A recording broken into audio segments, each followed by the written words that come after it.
All right, Ryan, let's move on to your point for today. All right, so when Alexandria Ocasio-Cortez upset Joe Crowley in the summer of 2018, the political environment on the left was drastically different than today's. The Bernie Sanders campaign in 2016 had brought together disparate progressive forces and merged them into something resembling a political movement. That energy buoyed AOC in what would come to be known as the Squad and only grew stronger throughout 2019 and into the next presidential race, where Sanders won the popular vote in the Iowa caucuses, finished on top in New Hampshire, and blew the other candidates out in Nevada, producing a meltdown among the party establishment and on cable news.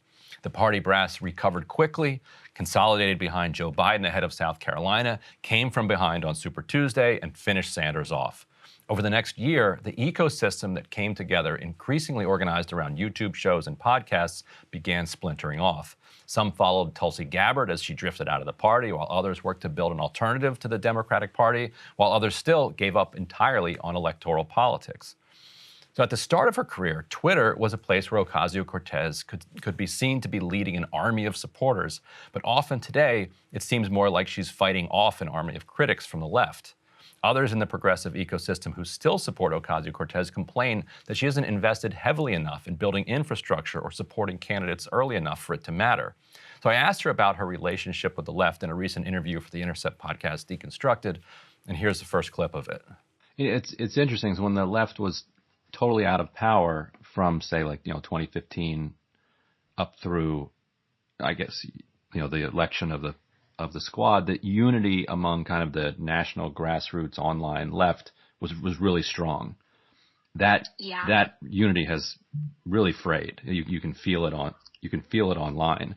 What do you think brought that about, and what do you think can be done to recharge it?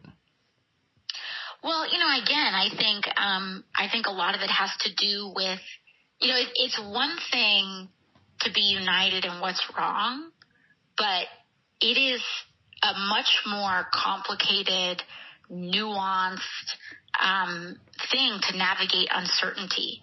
And so then once you have the responsibility of power, you have to make decisions on a daily basis about what to do with it. And that takes a lot of communication and, frankly, maturity and understanding and discussion. And I think sometimes, the responsibility of wielding power for people requires a lot of discussion and debate, and also disagreement, and how we manage disagreement. If someone makes a mistake, it's not the same thing as someone selling out. There needs to be a differentiation between an individual decision and a record and a pattern. And so, I think in the initial aftermath of gaining power, having to have these conversations require a lot of growth, and it requires a lot of debate.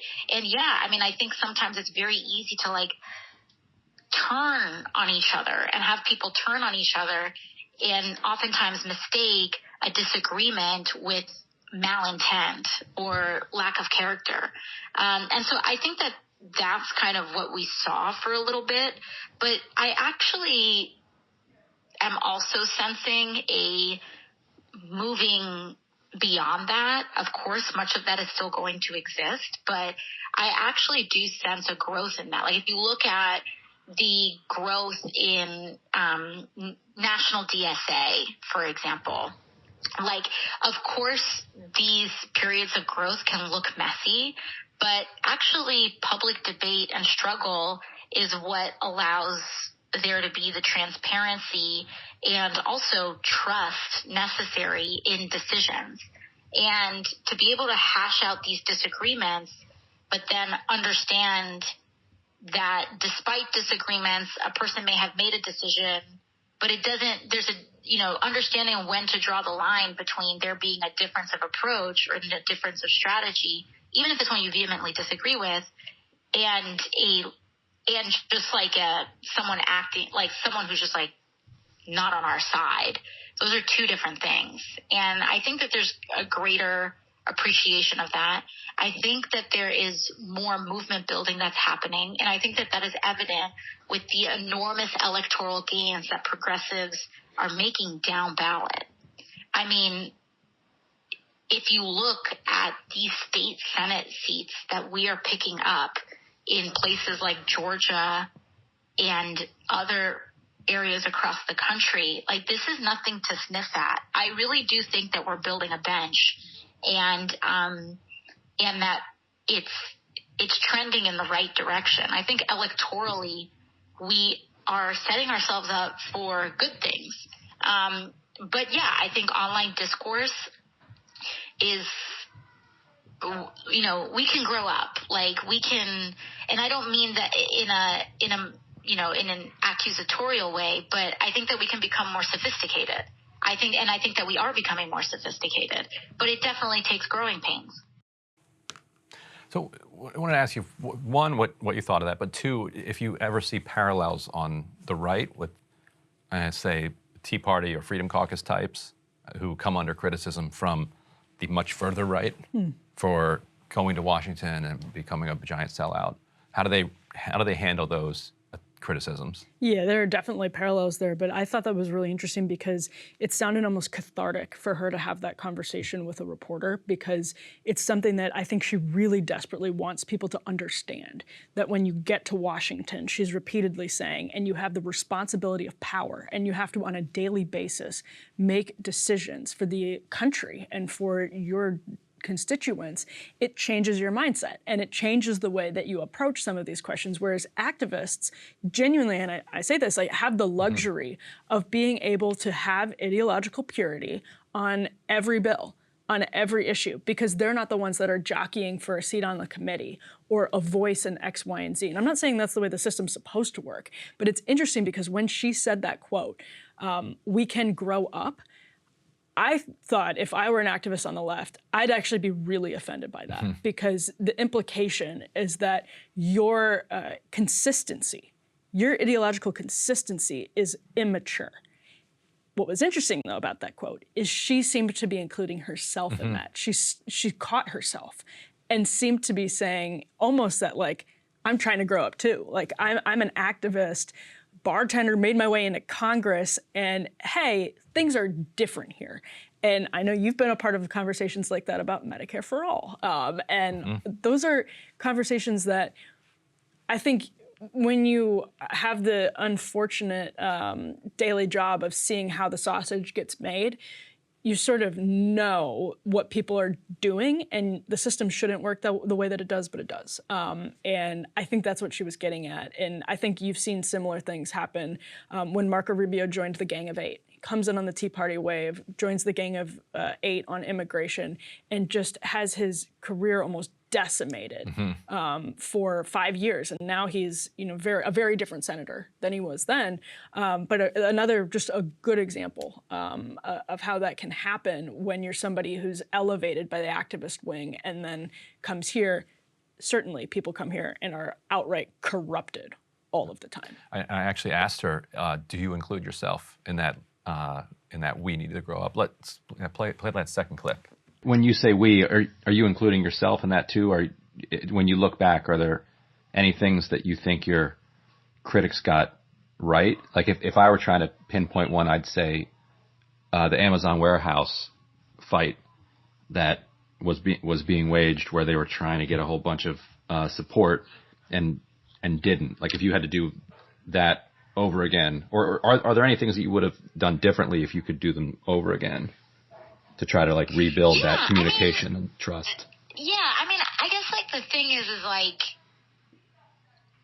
I think it's really about, like, intra-left relationship, right? So, like, if you look at that incident, now we're all good. Like, you know what I'm saying? Like, that relationship, like, we're cool. Like, we dove in, and it wasn't just about, like, showing up at a press conference. Like, we have offered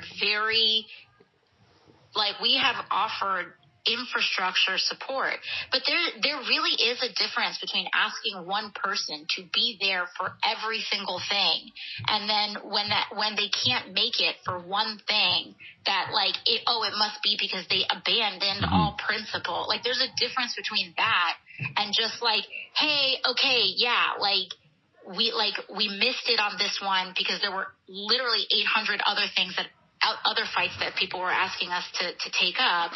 And like, okay, but you know what? We showed up and we're back together again. And actually, like, the discourse of that moment is so out of step with the reality of what played out, because we've continued to support and do everything we can to you know, make sure that we're up on that. And you know, we're good now. And so I think there's a temptation, and we have to be aware of the role that even algorithms play in this, right? Like YouTube, Twitter, all of it is designed to make us fight with each other. Like that is rewarded algorithmically. And so I think with the awareness of that, and it's not to say that we shouldn't ever, you know, we're better with sound criticism, but I think we really need to be grounded in strong citation and not just incitement of emotion.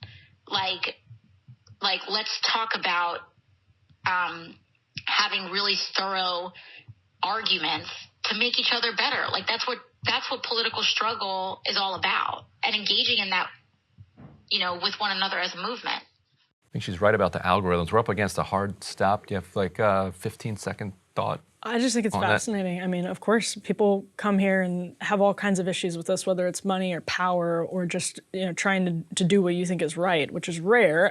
But that sounds to me like somebody who was elected in the social media generation, understands social media, and is dealing with challenges that are different than really what any other generation of Congress has dealt with. All right, well, the full interview over at Deconstructed.